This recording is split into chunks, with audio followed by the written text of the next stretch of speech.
2025 সালে যে সমস্ত স্টুডেন্টরা মাধ্যমিক পরীক্ষা দিলে তোমাদের খাতা দেখা প্রায় শেষ হয়ে গেছে, শেষের মুখে। তো তোমাদের কিন্তু এখনো কিন্তু আমাকে কমেন্ট সেকশনে অনেকেই কিন্তু কমেন্ট করছো, যার ফলে আমি এই ভিডিওটি করতে বাধ্য হলাম। অনেকে কিন্তু প্রশ্ন করে কমেন্ট করছো কমেন্ট সেকশনে, বলছো স্যার এই বছর কি সবাই কি পাস, তার কিন্তু আমি তোমাদের উত্তর দেবো। আবার অনেকে বলছো যে আমাদের গ্রেস নাম্বার কি দেওয়া হবে, যদি গ্রেস নাম্বার দেওয়া হয় তাহলে কত নাম্বার পর্যন্ত আমাদের গ্রেস নাম্বার দেওয়া হবে, সেই নিয়েও কিন্তু তোমরা কমেন্ট সেকশনে কমেন্ট করেছো। আর অনেকেও এটাও বলেছো যে কত নাম্বার তুললে পরে প্রত্যেকটা সাবজেক্টে পাস মার্ক হবে, সেটা একটা জানতে চেয়েছো। আর আরেকটা জানতে চেয়েছো অনেকেই কিন্তু এইটা কিন্তু কমেন্ট সেকশনে কমেন্ট করেছো, সেটা হচ্ছে যে স্যার কোনো একটা বিষয় যদি আমরা ফেল করে যাই তাহলে কি আমরা টোটালি কি ফেল করে যাব। তো এই সমস্ত প্রশ্নের উত্তর কিন্তু আজকে সম্পূর্ণ তোমাদের ক্লিয়ার করে দেবো বলে। তো তোমরা যারা মাধ্যমিক পরীক্ষা দিয়েছো 2025 সালে, তোমাদের পক্ষে কিন্তু এই ভিডিওটি খুবই গুরুত্বপূর্ণ হতে চলেছে। তোমরা প্রথম থেকে শেষ পর্যন্ত ভিডিওটি দেখো, ভালো লাগলে অবশ্যই কিন্তু একটা সাবস্ক্রাইব করে দিও, আর পাশে থাকে বেল আইকনটিকে প্রেস করতে একেবারেই ভুলো না। কারণ তোমাদের এই রেজাল্ট প্রকাশিত হবার আগেই যে সমস্ত শিক্ষা দপ্তর থেকে আপডেটগুলো আসবে সেইগুলো আমরা আপলোড করব, এবং যাতে সেই আপলোডগুলো তোমাদের সামনে পৌঁছে যায়। অতএব সাবস্ক্রাইব কিন্তু অবশ্যই করে রেখো। তো যাই হোক, একটা একটা করে প্রশ্নে কিন্তু আমি তোমাদের উত্তর দেবো। সেটা হচ্ছে যে তোমরা প্রথমেই বলেছিলে যে আমরা কি সবাই পাস করে যাচ্ছি। তো এর উত্তর যদি এক কথায় বলা যায়, দেখো সবাই কিন্তু পাস যে হয়ে যাবে তা নয়, কারণ পাস ফেলের ব্যাপারটা কিন্তু থাকবে। যেমন খেলার মধ্যে যেমন একটা হার জিত ব্যাপার থাকে, কেউ হারবে কেউ জিতবে, ঠিক এইখানে পরীক্ষার ব্যাপারটা তাই। কেউ হয়তো সবাই যে পাস করে যাবে তা নয়, কিছু কিছু স্টুডেন্ট হয়তো ফেল করে যাবে। কিন্তু কেন ফেল করে যাবে সেটা তো তোমাদের জানতে হবে। সেটা হচ্ছে যারা ধরো খাতায় কিচ্ছু লেখা নেই, পুরো সাদা খাতায় জমা দিয়ে এসছে, আর বড় যে হয়তো দুই একটা করে হয়তো এমসিকিউ করে এসছে, এবং ব্রড কোশ্চেন বড় কোশ্চেন একদম হয়তো ধরা ছোঁয়ার বাইরে আছে। হ্যাঁ, তাদের ক্ষেত্রে কিন্তু যে প্রত্যেকটা সাবজেক্টে যে 25 নম্বর করে তুলতে হয়, সেই নাম্বার তোলাটা কিন্তু খুব দুষ্কর হয়ে দাঁড়াবে। সুতরাং সেই সমস্ত স্টুডেন্টরা কিন্তু যে পাস করবে সে কথা বলা যায় না। আর যারা ধরো ভালো লিখেছো, কিছু লিখেছো, অ্যান্সার দিয়েছো, এমসিকিউ অ্যান্সার দিয়েছো, এসএকিউ অ্যান্সার দিয়েছো, এবং ব্রড কোশ্চেন 2-4টা লিখেছো, তাদের তো পাসের কোনো চিন্তাই নেই, 25টা নম্বর তো এমনিতেই উঠে যাবে, বরঞ্চ আরও ভালো রেজাল্ট হওয়ার সম্ভাবনা রয়েছে। তো যাই হোক, এই বছর কিন্তু যেটা দেখা যাচ্ছে আমার যে বিশিষ্ট যে সমস্ত স্যাররা আছেন যারা খাতা দেখেছেন, নাম্বার কিন্তু ভালো উঠেছে। অনেকে এসএকিউ এমসিকিউ যেগুলো অ্যান্সার করেছে আর কি, তাতে কিন্তু ভালোই নাম্বার উঠেছে, এবং তারাও ব্রড কোশ্চেন সম্পূর্ণভাবে কিছুটা না লিখে আসতে পারলো, কিছু কিছু করে লিখে এসেছে, তাতে কিন্তু নাম্বার উঠেছে। 25টা নাম্বার কোনো ব্যাপারই নয়। তো যাই হোক, এই ক্ষেত্রে কিন্তু দেখা যাচ্ছে যে ম্যাক্সিমাম ছেলেই কিন্তু পাস করে যাচ্ছে। কিন্তু কিছু কিছু স্টুডেন্ট আছে যারা কিছুই লেখেনি, খাতার মধ্যে আজে বাজে লিখে এসেছে। হ্যাঁ, অনেকেই লিখেছে দু একটা কথা না বললে বলে স্যার আমাকে কিন্তু পাস করিয়ে দেবেন, এরকম হয়তো লিখে দিয়ে এসছে, ব্যাস এরকম ধরনের। তো তারা কি করে পাস করবে বলো, কিছু কিছু যদি না লেখে। সেই জন্য এক কথায় বলা যায়, তোমরা যেটা বলেছিলে আমরা কি সবাই পাস করে যাচ্ছি, না, এক কথা হচ্ছে সবাই কিন্তু পাস করতে পারবে না। ওই যে একটাই কারণ, যারা কিছুই লেখেনি, সাদা খাতা জমা দিয়ে এসছে, হয়তো দু একটা হয়তো এসএকিউ করেছে, তাদের ক্ষেত্রে পাস করা কিন্তু একটা দুষ্কর ব্যাপার। 2 নম্বর যে প্রশ্নটি তোমাদের যে কমেন্ট সেকশনে কমেন্ট করেছো, সেটা হচ্ছে অনেকে বলছে স্যার আমাদের গ্রেস নাম্বার কত নাম্বার দেওয়া হয়, এবং গ্রেস নাম্বার দেওয়া হবে কিনা তা একটা আপনি স্যার জানান। দেখো, তোমাদের প্রত্যেকটা সাবজেক্টে কিন্তু 25 নাম্বার করে তুলতে হবে। 7টা সাবজেক্ট আছে, 7টা সাবজেক্টে টোটাল 25 নাম্বার করে যদি তুলো, তাতে কিন্তু 175 নাম্বার হয়ে যায় 7টা সাবজেক্টে। তো 175 নাম্বার যদি তোমরা পেয়ে যাও 700-র মধ্যে, তাহলে তোমরা কিন্তু পাস করে যাবে। এবারে এই 25টা নাম্বার তাহলে কীভাবে তোমাদের তুলতে হবে সেটাও তোমাদের জানতে হবে। প্রথমত হচ্ছে যে স্কুল থেকে তো 10 নাম্বার তো থাকে, প্রজেক্ট বা মৌখিক পরীক্ষায় যাই হোক না কেন, সেখানে মোটামুটি স্যাররা কিন্তু 10-এ 10 দিয়ে দেয়, অনেককে 9-ও দিয়ে দেয়।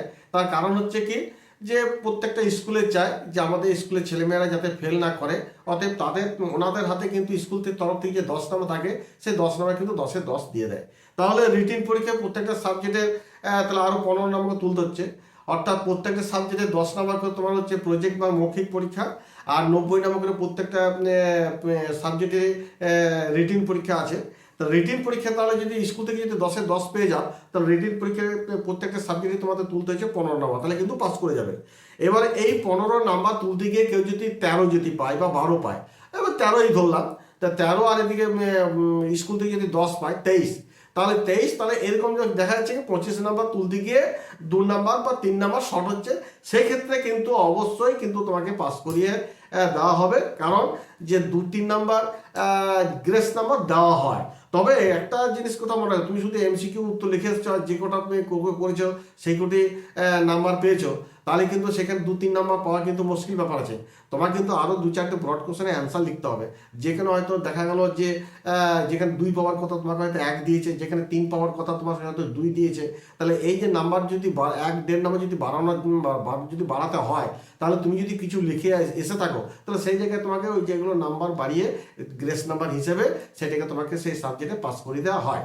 তো সেটা তোমাকে লিখে আসতে হবে, তবে তুমি গ্রেস নাম্বারটা পাবে। তবে তোমরা প্রশ্ন করেছো বা কমেন্ট সেকশনে কমেন্ট করেছো হার্ডলেসে কত নাম্বার পর্যন্ত গ্রেস দেওয়া হয়। হার্ডলি তোমার ধরে রাখো 2 থেকে 3 নাম্বার পর্যন্ত গ্রেস নাম্বার দেওয়া হয়। তবে কিন্তু আরেকটা ব্যাপার আছে, তুমি ধরো সব সাবজেক্টে পাস করে গেছো, সব সাবজেক্টে ভালো রেজাল্ট মার্কস পেয়েছো, পাস করে গেছো, কোন একটা সাবজেক্টে দেখা গেল হয়তো 21 পেয়েছো, মানে প্রজেক্ট প্লাস তোমার রিটিন পরীক্ষা নিয়ে কোনো একটা সাবজেক্টে 21 পেয়েছো, একটা সাবজেক্টে ধরলাম, তাহলে 4 নাম্বার কিন্তু শর্ট। সেক্ষেত্রে কিন্তু মানে একটা মানবতা খাতির বিচার করা হয় যে এই স্টুডেন্ট তো সব সাবজেক্টগুলো তো পাস করে গেছে, ভালো রেজাল্ট করেছে, তাহলে একটা সাবজেক্টে 4 নাম্বার জন্য পাস করতে পারছে না, সেখানে একটু মানে কনসিডার করা হয়। হ্যাঁ, কারণ বিগত বছরও দেখেছি এরকম অনেক স্টুডেন্টকেও দেখেছি। আবার অনেকে বলে স্যার সব সাবজেক্টে কি আমাদের গ্রেস নাম্বার দেওয়া হবে?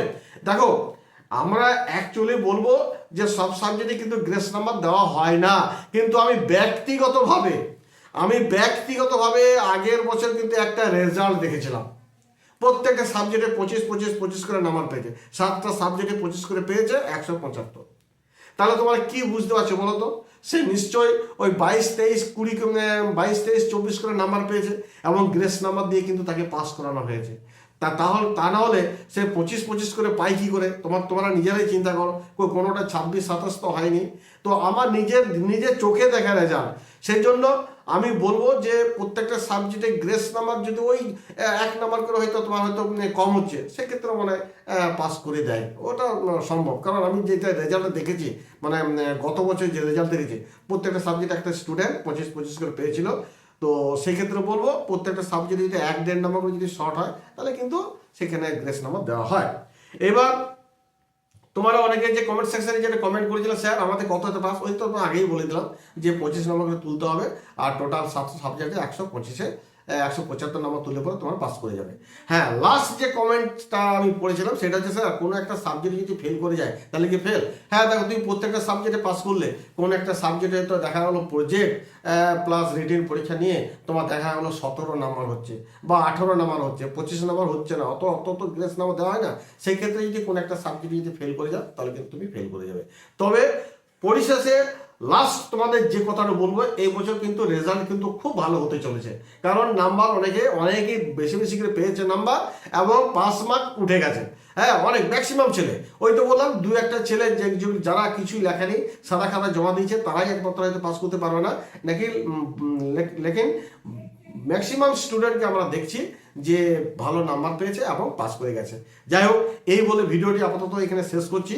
তোমরা ভালো থাকো, সুস্থ থাকো এবং তোমাদের রেজাল্টের কোথাও একটু বলে দিই, আশা করা যাচ্ছে মে মাসে ফার্স্ট উইকের মধ্যে তোমাদের রেজাল্ট প্রকাশিত হবে। যদিও এখনো বোর্ডের তরফ থেকে কোনো ডিক্লেয়ার করা হয়নি যে কোন তারিখে কবে বেরোচ্ছে তা নয়, তবে আমরা সম্ভবত যেটা অনুমান করতে পারছি সেটা হচ্ছে মে মাসের ফার্স্ট উইকের মধ্যে তোমাদের কিন্তু রেজাল্ট প্রকাশিত হয়ে যাবে। যাই হোক, এই বলে ভিডিওটি শেষ করছি। তোমরা সকালে ভালো থাকো, ধন্যবাদ।